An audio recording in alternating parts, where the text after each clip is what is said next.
2026 নির্বাচনে আর কোনো মাদ্রাসাতে বুথ নয়, নির্বাচন কমিশনে আবেদন করেছে বিজেপি। মঙ্গলবার বিজেপি নেতা শিশির বাজোরিয়াকে নিয়ে নির্বাচন কমিশন দপ্তরে গিয়েছিলেন রাজ্যের বিরোধী দলনেতা শুভেন্দু অধিকারী।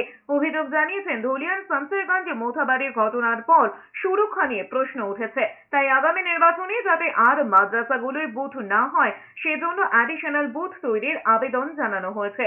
শুভেন্দু অধিকারী আরো বলেছেন, তৃণমূল বেছে বেছে 7 লাখ ভুয়ো ভোটারের তালিকা তৈরি করে নির্বাচন কমিশনে জমা দিয়েছিল, কিন্তু নির্বাচন কমিশন তৃণমূলের ওই তালিকায় উৎসাহ দেখায়নি।